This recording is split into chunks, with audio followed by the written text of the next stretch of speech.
Los libros de historia presentan el surgimiento de las primeras civilizaciones como parte del periodo neolítico. Hoy, una de las ciudades que aún revelan vestigios de esa época es Jericó. Considerada como la ciudad más antigua de la que se tiene evidencia, esta metrópolis sobrevivió a varias destrucciones, una de ellas narrada en la Biblia. Ahora, ¿quiénes habitaron esta ciudad antes de los judíos? ¿Qué importancia militar y comercial tenía esta localidad para la antigüedad?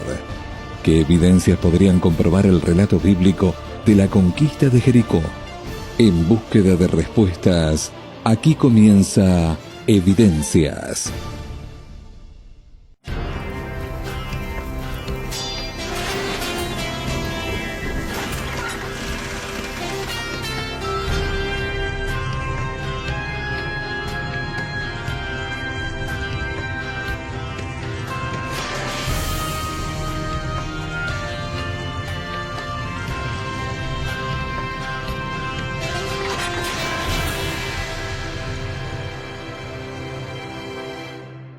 En cuanto a la ciudad de Jericó, debemos decir de que geográficamente se encontraba ubicada en el Valle del Jordán.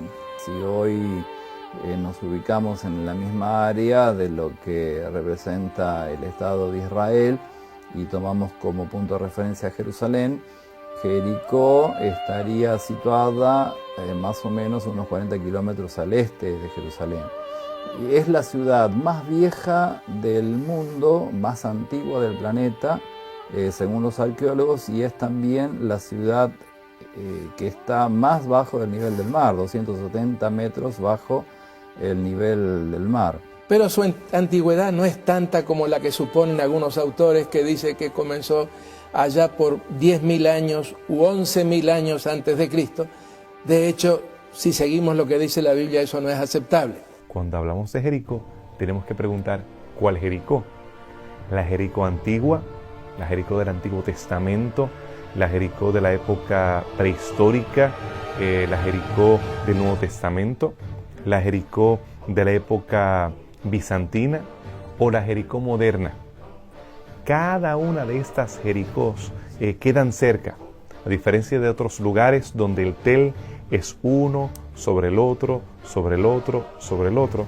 Nosotros, en el caso de Jericó, tenemos un oasis y diferentes asentamientos se fueron haciendo 1,5 millas, 2 millas, distancia una de la otra. La Jericó del Antiguo Testamento o la Jericó prehistórica queda en lo que se conoce como Tel es Sultán. Tel se refiere a este montículo del sultán o del príncipe. Y allí se ha encontrado evidencia de la cultura llamada cultura natufiana, una cultura prehistórica. Cuando hablamos de culturas prehistóricas es que preceden a registros históricos, en este caso inscripciones. Solamente tenemos evidencia lítica, tenemos algunos instrumentos que datan de ese periodo. Se tomaban durante ese periodo los cráneos. Los cráneos se rellenaban la parte del frente con barro, se ponían caracoles y se decoraban. Tenemos también durante ese tiempo vasijas que pertenecen a la época de bronce temprano y bronce medio. Hoy una ciudad subtropical, atractiva, hermosa, bonita, y una ciudad que en realidad abarca 3 momentos históricos muy importantes. Antes de lo que es la Edad de Bronce, el tiempo neolítico, toda la parte de la era patriarcal, después la época de los reyes, y finalmente en el tiempo de Jesús, Jericó juega un papel muy importante. Tras los diversos estudios e investigaciones arqueológicas en Jericó, es posible encontrar evidencias de miles de años antes de Cristo. Entonces, ¿quiénes fueron los que habitaron esta ciudad antes de los israelitas? Los habitantes de la ciudad de Jericó eran los cananeos. De hecho, el nombre Jericó puede significar perfume fragante, una palabra cananea, o si no, también podría significar luna. Y es probable que esta ciudad haya sido dedicada a la diosa Luna. Pues los natufianos habitaron en Jericó. Más adelante tenemos algunos pueblos cananeos, tenemos estos mitanis. Son ellos los que construyen las murallas impresionantes de la época de bronce mediano, unas murallas que continuaron hasta su destrucción a esa época del bronce tardío, continuaron imponiéndose sobre toda la región, que siendo este el único oasis. Y más adelante vemos un cambio cultural, vemos la intervención de personas que no utilizaban el cerdo, que utilizaban cerámica diferente, que etnográficamente eran diferentes. Después de la destrucción de Jericó en la época de bronce tardío, vemos que es hasta el siglo IX que se comienza a habitar, y evidentemente estos son hebreos. Con el crecimiento de las ciudades e imperios del antiguo cercano oriente, Jericó pasó a tener, en determinados momentos de la historia, gran importancia política.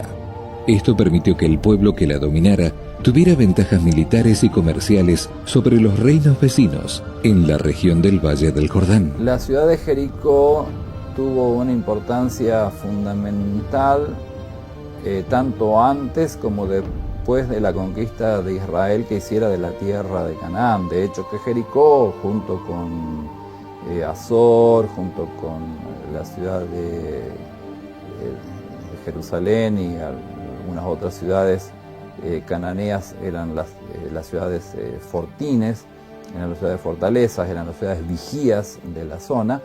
La gente, de hecho, que no vivía dentro de las ciudades, la gente vivía en aldeas y en el campo generalmente, y se utilizaban las ciudades para depósitos de los cereales, los alimentos, eran guarniciones de las armas, eran los últimos refugios que las personas tenían en situaciones de guerra o de alarma o de lo que fuera, de invasión. Y además, bueno, las ciudades tenían su palacio y tenían también el templo de su dios. Los egipcios ya valoraban a Jericó, lo consideraban un lugar importante para estas rutas que conectaban a Canaán, esta parte del Jordán, la parte oeste con la parte este. Nosotros vamos a ver que Jericó se convierte en un lazo especial. Podemos ver que las personas que pasaban por el camino de los reyes, tanto los que venían de Arabia Saudita como los que descendían, tenemos la ruta de incienso y tenemos la ruta de seda, que más adelante es que se convierte más popular, pero principalmente la ruta de incienso, que llegaban hasta Jericó como el lugar central para recargar, abastecerse de alimentos, abastecerse de agua. Y en su tiempo los cananeos tenían a Jericó como una ciudad de fortaleza, puesto que Jericó estaba en las márgenes del río Jordán, y aparentemente esta ciudad era como un fortín que controlaba la entrada de lo que fueran las caravanas o de los ejércitos que venían del este, de la zona que podría ser llamada bíblicamente Moab, Amón, o incluso las caravanas del desierto que venían de Arabia. También aquellas personas que iban a descender, como en este caso aquel judío ya en tiempos del Nuevo Testamento y el samaritano, ellos tienen que literalmente descender a Jericó. Jerusalén, quedando en un punto alto, tiene que entonces el viajero, a través del torrente de Kelt, Wadi Kelt, descender hasta el punto más bajo el nivel del mar, y entonces seguir su camino hacia el Monte Nebo, descendiendo entonces hacia la península de Saudi Arabia, o llegando hacia el lejano oriente. Pero allí es el lugar donde ellos se reabastecían para sus viajes comerciales.